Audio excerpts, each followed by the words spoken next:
yang bisa dipergunakan atau yang bisa dipakai sebagai media proteksi. Nah, kedua batu ini juga bisa.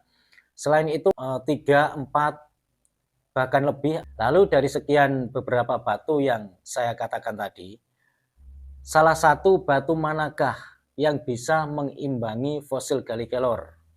Assalamualaikum warahmatullahi wabarakatuh. Dalam video kali ini saya akan memberikan sedikit pengetahuan tentang batu mulia, batu permata, atau tentang fosil dari sebuah kayu yang bisa atau yang biasa dipakai untuk proteksi, khususnya buat sahabat-sahabat yang masih pemula. Tidak sedikit memang dari penghobi batu mulia, batu permata, atau yang berasal dari fosil, selain menggunakan sebagai perhiasan yang bisa terlihat tampak indah di jari, di liontin, gelang, dan lain sebagainya, juga mengharapkan tuah dari sebuah benda yang dipakai, yaitu batu mulia, batu permata, ataupun yang berasal dari batu fosil atau fosil sebuah kayu.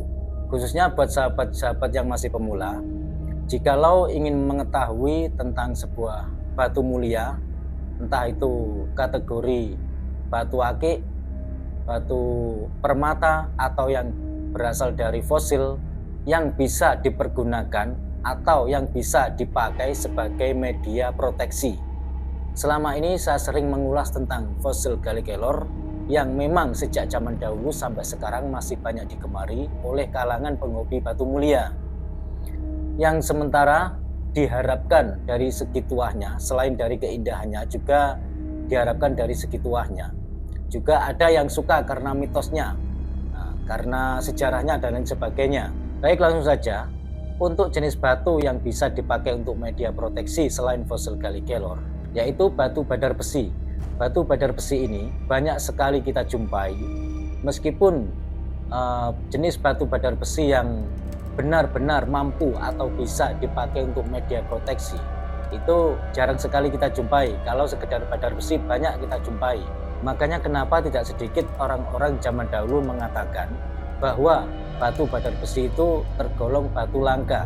Sekali lagi saya ulangi, yaitu yang dilihat dari segi khasiatnya atau memang benar-benar bisa untuk dipakai untuk media proteksi, bukan sekedar batu badar besi, begitu teman-teman ya. Selain dari batu badar besi, ada yaitu batu badar lumut.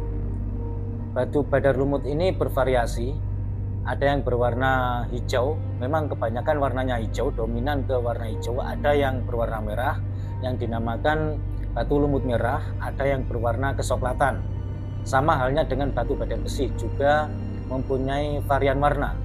Ada yang berwarna hijau juga, ada yang berwarna kesoklatan, ada juga yang berwarna kemerahan, namun lebih banyak dominan ke warna yang hitam.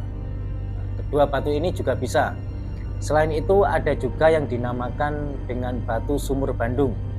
Batu sumur Bandung ini mempunyai motif lingkaran, melingkar-lingkar.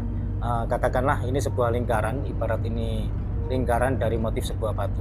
Saya maaf tidak ada contohnya ya. Nah, ini di bagian tengah pun juga ada lingkarannya.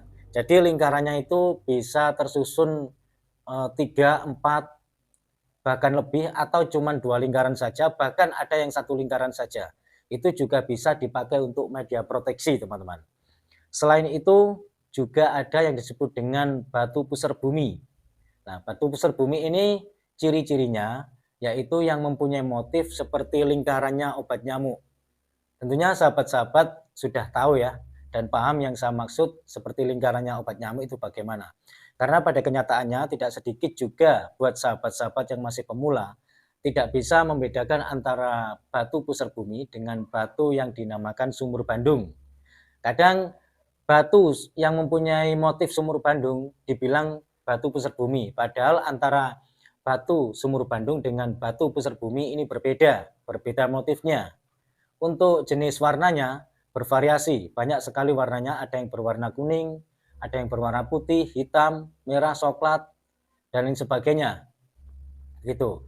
Nah, itu adalah jenis batu-batu yang bisa dipakai untuk media proteksi.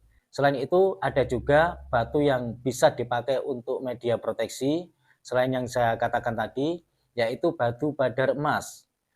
Batu badar emas ini bisa terdapat atau bisa kita jumpai di jenis batu apapun, entah itu dari fosil, entah itu dari batu badar besi, entah itu dari batu badar lumut, entah itu dari batu-batu lainnya. Intinya semua jenis batu yang mengandung badar emas itu juga bisa dipakai untuk sarana atau media proteksi.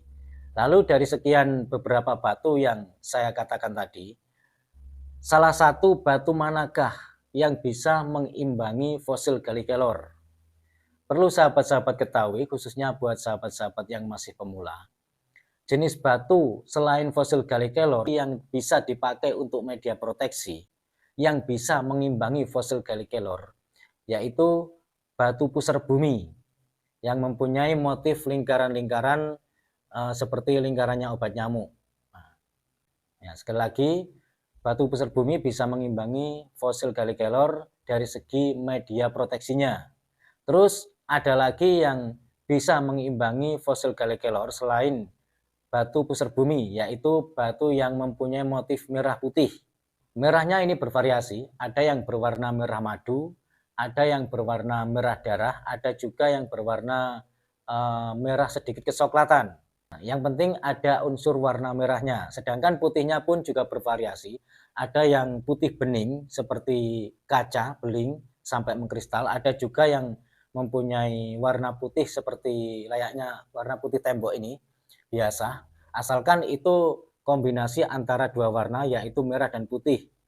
Untuk jenis motifnya terserah, tidak tergantung pada motif, asalkan itu mempunyai dua unsur warna, merah putih. Itu juga bisa mengimbangi kekuatan fosil Gallikelor dari segi media proteksinya. Ya. Baik teman-teman, dalam perjumpaan kali ini, kurang lebihnya saya mohon maaf. Semoga bermanfaat dan semoga mudah dipahami. Wassalamualaikum warahmatullahi wabarakatuh. Rahayu, salam budaya.